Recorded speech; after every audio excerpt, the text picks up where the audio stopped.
It's time for me to explain to people the power of AI and music. 기존 곡에서 일부를 빌려와 편집하여 새로운 곡에 사용하는 샘플링.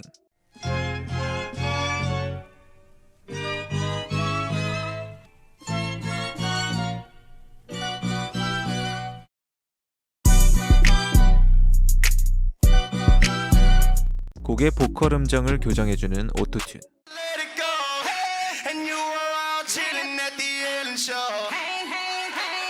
돌이켜보면 힙합은 언제나 누군가의 천재적인 발상 혹은 기술적인 변화와 함께 진화해왔습니다. 그리고 그 변화들은 늘 논란을 동반했죠. 초반에는 아티스트들과 대중들 사이에서 반감과 비판 속에 무수한 질타를 받았지만 이는 시간이 지나면서 조금씩 받아들여졌고 결국 많은 아티스트들이 적극적으로 활용하게 되었는데요. 좋은 걸 듣는 귀는 모두가 비슷하지만 그 매력을 어떻게 자기만의 스타일로 녹여내느냐는 또 아티스트 나름의 역량이니까요.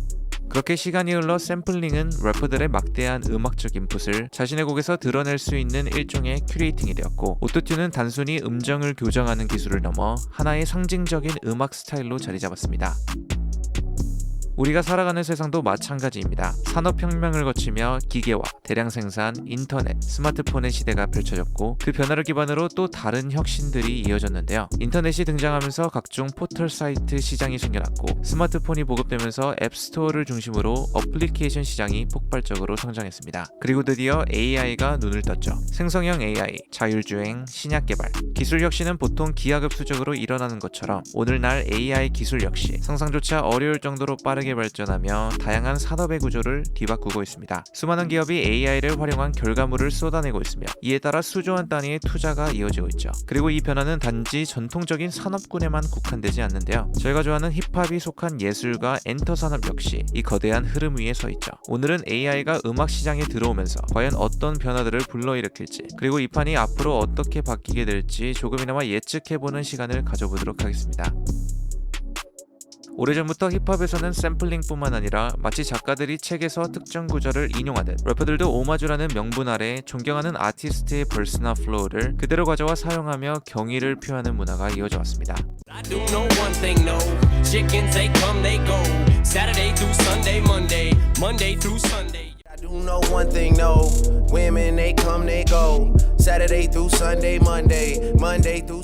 하지만 AI 기술이 점차 발전하면서 아티스트의 스타일을 자신의 곡에 접목하려는 목적은 같아도 그 방식이 점점 더 정교해지고 실제와 너무 흡사해지면서 경계가 흐려지고 혼동을 주기 시작했죠. 드레이크는 테일러 메이드 프리스타일에서 투팍과 스눕독의 보컬을 AI로 복구해 사용했고 We need ya, the West Coast savior.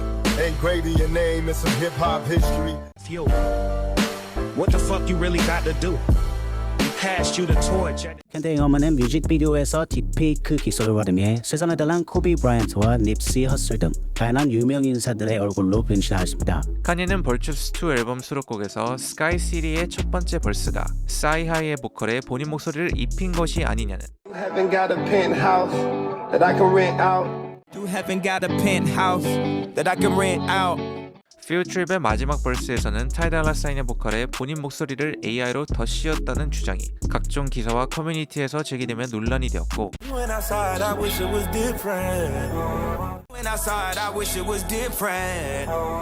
수많은 증거들이 제시되면서 거의 기정사실화되는 분위기가 형성되었으며 네티즌 사이에서는 이제 카니가 음악을 내건 피처링을 하건 무엇이 진짜 목소리인조차 헷갈린다는 반응이 나오기 시작했는데요.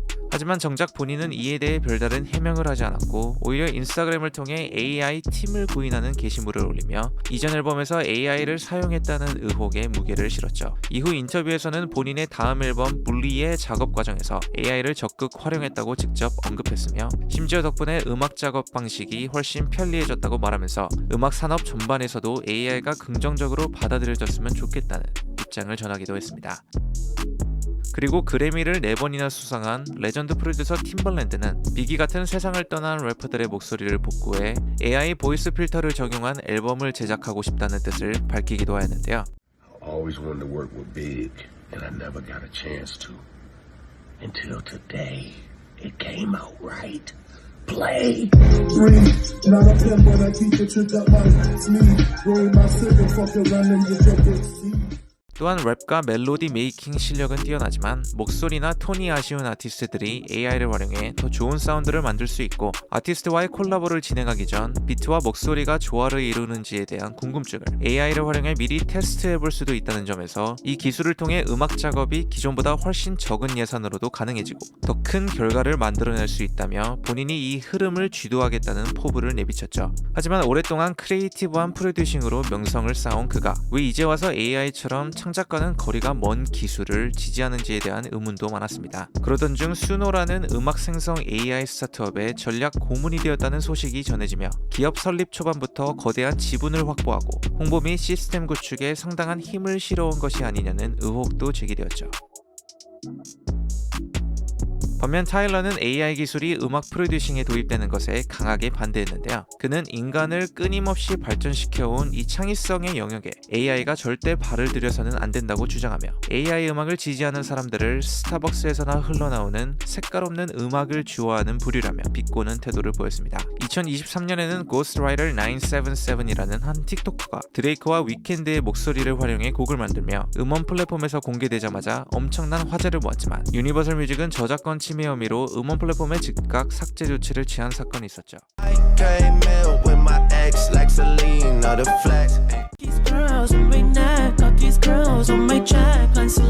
그러나 그래미 어워드를 주최하는 레코딩 아카데미의 CEO 하비 메이슨 주니어는 이 곡이 상을 받을 자격이 있다고 말하며 논란의 중심에 서기도 했는데요. 그는 곡의 목소리는 인공지능으로 만들어져 퍼포먼스 부문으로 노미네이트 될 수는 없지만 송라이팅이나 프로듀싱처럼 창의적인 측면에서는 인간이 참여했기 때문에 후보로서 적합하다는 입장을 밝혔습니다. 이 발언은 AI와 인간 창작의 경계를 두고 수많은 관계자, 아티스트, 대중들의 반박을 불러일으켰고 결국 그는 며칠 뒤 입장을 번복했죠. 그의 번복 이유는 아래와 같았습니다. 해당 곡은 드레이크와 위켄드의 목소리 사용을 허가받지 않았고 음원 플랫폼에서 상업적으로 유통될 수 없다는 것이었는데요. 추가로 유니버설 뮤직은 이 사건을 계기로 애플 뮤직, 스포티파이와 같은 음원 플랫폼들에게 소속 아티스트들의 곡과 목소리를 AI 플랫폼들이 학습할 수 없도록 막는 정책적 조치를 취해달라고 요구하기도 하였습니다. 그리고 2024년 2월에는 커리 B, 니키 미나지, 21 Savage, 타이가를 포함한 300여 명의 아티스트가 서명한 No AI Fraud Act 법안이 미국 하원에 상정되었죠. 관련하여 미국에서는 이러한 상황을 타개하기 위한 각종 법안 및 입법적 제안들이 적극적으로 논의되고 있으며 아티스트 목소리를 무단으로 이용해 AI 커버곡을 제작하는 행위 등에 대한 법적 대응이 필요하다는 요구가 커지고 있는 상황입니다.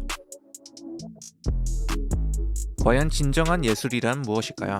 AI 기술의 등장은 예술 창작 과정의 본질에 대한 근본적인 질문을 던지게 만들었습니다. 찬밥 신세를 받던 샘플링과 오토튠이 점차 자리를 잡아 새로운 표준이 된 것은 사실이지만 AI의 도입은 이것과는 차원이 다른 문제라고 생각하는데요. AI의 발전은 단순히 한 가지 기술의 혁신이 아니라 새로운 지평을 여는 시스템의 혁신이며 이는 예술 창작 모든 과정에 본질적인 변화를 가져올 수 있기 때문입니다. 현대 철학자 질 들레즈는 예술을 새로운 지각의 정서를 담아 영속적으로 만드는 것이라고 정의한 바가 있죠. 저는 이 말은즉 아티스트가 자신의 서사 속에서 영감을 받아 그 변화와 깨우침을 대중들에게 다시 활성화시키는 과정이고 결국 감정과 정서를 담아 하나의 곡 혹은 음반의 형태로 영속적인 가치를 만들어내는 것이 음악이라는 형태의 예술이라는 의미가 아닐까 싶습니다. 그런데 이제는 AI 또한 인간의 사상과 감정을 모방하고 인간이 한정된 시간 속에서 제한적으로 경험하는 영감조차 끊임없이 생성해낼 수 있게 되었습니다. 하지만 과연 우리는 AI가 만들어낸 창작물을 하나의 인격을 지닌 예술로 받아들일 수 있을까요?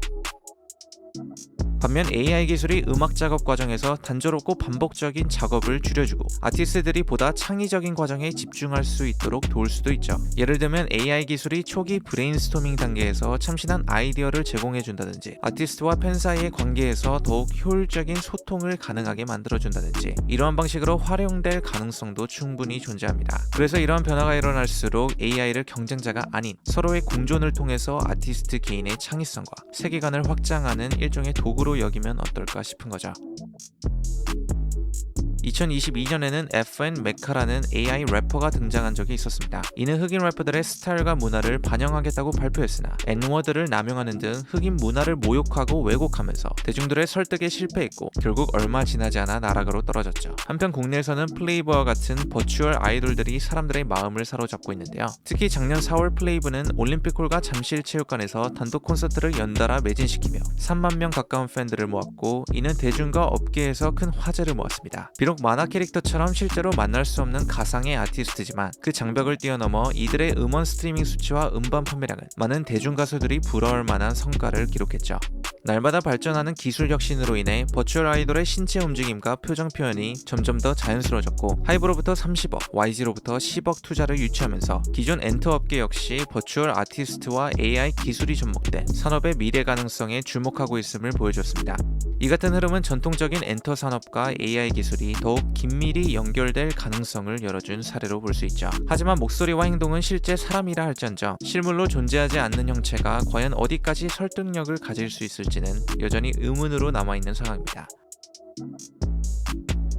최근 세계 1위 음원 플랫폼 스포티파이와 세계 1위 레이블이자 유통사인 유니버설 뮤직이 슈퍼팬, 즉 찐팬들을 위한 새로운 프리미엄 구독제 계약을 체결한 것처럼 AI의 발전은 음악 산업에서 팬덤과 아티스트 사이의 연결고리를 더욱 확장시키고 있습니다. 아직 구체적인 내용은 공개되지 않았지만 슈퍼팬 유료 구독제를 통해 찐팬들에게 음원 선공개 혜택, 리스닝 파티 초대, 아티스트 Q&A 세션 등의 혜택을 제공할 것이라고 밝혔는데요. 이는 국내에서도 활발하게 진행 중인 위버스나 비스테이지, 플러스책 같은 팬 커뮤니티 플랫폼과 유사한 흐름으로 볼 수 있습니다. 이러한 팬덤 라이프 플랫폼들은 덕질을 위해 필요한 아티스트 독점 콘텐츠, 공연 티켓팅, 굿즈 및 앨범 구매, 아티스트와의 그룹 채팅 등 다양한 상품을 제공하며 팬덤 산업을 확장해 가고 있죠. 이처럼 팬덤과 관련한 인공지능 기술의 발전은 아티스트는 한 명이지만 그를 좋아하는 팬들은 수만 명이라는 점을 고려할 때 물리적인 시공간의 제약을 뛰어넘어 아티스트와 팬 개개인의 유대감을 극대화하는 중간다리 역할을 해줄 수 있지 않을까 하는 생각이 듭니다. AI가 아티스트 그 자체를 대체하는 것이 아니라 오히려 기존 아티스트와 팬들의 관계를 더욱더 강화시켜주는 방식인 거죠.